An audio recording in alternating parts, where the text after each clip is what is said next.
لمریزه ترنزه هغه مهال پیښیږي کله چې سپوږمۍ د لمر او ځمکې ترمنځ برابره سي او پر مځکه د لمر شعاوې بندي کړي. که څه هم لمر تر سپوږمۍ 400 برابره پراخ دی، همدارنګه 400 برابره بیا لرې هم دی، مګر د سپوږمۍ د نږدېوالي له کبله دا دواړه زموږ په اسمان کې په یوه اندازه راښکاري. فضاپوهان د لمریزې ترنزې وړاندوینه ځکه مخکې له مخکې کوي چې د مځکې او سپوږمۍ ګرځښت ثابت دی، مګر ولې نو هره میاشت یوه ترنزه نه کیږي؟ د سپوږمۍ مدار یوازې یو څو درجې د مځکې و شمال او یا سویل ته بسته دی. کله چې سپوږمۍ پر لمر ترنزه وغوړوي پر مځکه دوه ډوله سایه اچوي، یوه کوچنۍ سایه چې امبره نومول سوې او دوهمه لویه سایه یا پنمبرا ده. 4 ډوله لمریزې ترنزې پیښیږي. لومړی تر ټولو پام اړوونکې ترنزه بشپړه لمریزه ترنزه یادیږي. دا ترنزه هغه مهال پیښیږي کله چې سپوږمۍ په بشپړه توګه د لمر روښنایي نهامه کړي. بشپړه لمریزه ترنزه هغه مهال کتلی سئ چې تاسې پر مځکه په لویه سایه یا امبرال کې یاست. مځکه پر خپل شاوخوا د لمریزې ترنزې ښکاره کرښه لري، کوم چې د ترنزې لار نومول سوې ده. دوهم، هغه خلک چې د پنمبرال تر کوچني سیوري لاندې اوسي، هغوی د ترنزې یوازې یوه برخه کتلی سي. د همدې نظریې پر اساس سپوږمۍ د ټولې لارې د باندې د لمر مخ ته تیریږي، مګر هیڅکله ټوله سطحه نه نیسي. دریم، کړۍ شکله ترنزه هغه مهال پیښیږي کله چې سپوږمۍ سیخ پر لمر برابره تیره سي. د بشپړې ترنزې په پرتله په دې ترنزه کې سپوږمۍ کوچنکه ښکاري، نو ځکه ټوله لمر نسي نهامولی. سپوږمۍ د مځکې پر مدار بیضوي ګرځښت کوي، په منظمه توګه کله لرې او کله نږدې وي.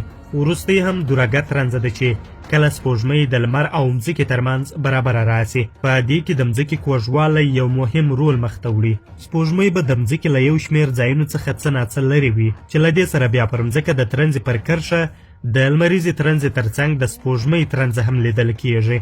د مځکې په بله حصه کې بیا سپوږمۍ دونه نږدې وي چې هلته به بشپړه لمریزه ترنزه ښکاري. بشپړه لمریزه ترنزه د مځکې پر یو شمېر سیمو په هر 1 یا 2 کاله کې ترسره کیږي. دلته چې د مځکې دا کومې سیمې ګورئ، بیخي ان په 400 کلونو کې یو ځل پیښې سوي. د ترنزې پر مهال د ځان ساتنې یو مهمه خبرتیا په پام کې ولرئ. د لمریزې ترنزې پر مهال ولمر ته نیغ په نیغه کتل ښایي ستاسې سترګو ته همیشنی زیان ورسوي. له نیکه مرغه د دې لپاره چې د لمر ترنزه په خوندي توګه ننداره کړو، خورا ډېرې لارې شتون لري. اسانه لار دا ده چې د ترنزې تصدیق سوي عینکې باید وکارول سي، کوم چې زرګونه واره تر عادي عینکو تورې جوړې سوي دي. تاسې کولی سئ چې ولمریزې ترنزې ته په غیر مستقیم ډول هم وګورئ. ډېر اسانه د کارټن یا تختې پر یو ټوټې سوری جوړ کړئ او تخته پر لمر ونیسئ، تر څو د ترنزه نیونکي لمر رڼاوې پر مځکه د ترنزې په توګه وګورئ.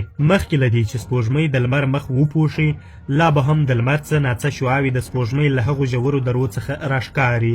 دې باریکو لمریزو وړانګو ته د بیلز بیټس نوم ورکول سوی دی چې یو په بل پسې به کرار ورکې سي.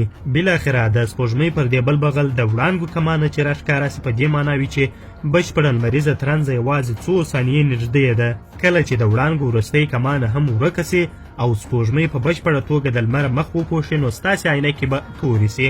دا په دې معنا وي چې یعنې لمریزه ترنزه ترسره سوه. په دې وخت کې د لمر هیڅ شعاع ستاسو تر سترګو نه رارسیږي، او دا نو هغه وخت وي چې خپلې عینکې له سترګو لرې کړئ او د ترنزې ننداره وکړئ. په یاد ولرئ چې کله د لمر وړانګې بیرته راښکاره سي، باید خپلې عینکې بیرته پر سترګو کړئ. په دې وخت کې چې د لمر هره وړانګه ان که یوازې څو ثانیې هم ستاسې تر سترګو در ورسېږي، ستاسو سترګو ته به ډېر لوی زیان ورسوي.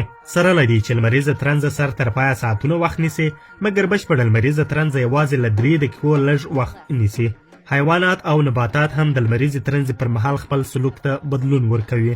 چرچراک مرغان به د لمر په ورکېدو خپل چرهار ودروي، او د شپې خسکان به بیا د لمر په ورکېدو خپلې غزلې پیل کړي. ګلان به ځانونه سره ټول کړي. موږ به هر وخت بشپړه لمریزه ترنزه ونه ګورو. سپوږمۍ په اوسطه توګه هر کال له مځکې 1.5 انچ لرې ځي. بیلیونونه کاله وروسته به سپوږمۍ له مځکې بیخي لرې وي، چې بیا به هیڅ ونه سي کولی چې د لمر مخ پر مځکه نهام کړي. او که مو خوښه سوې وي نو له نورو سره یې شریکه کړئ.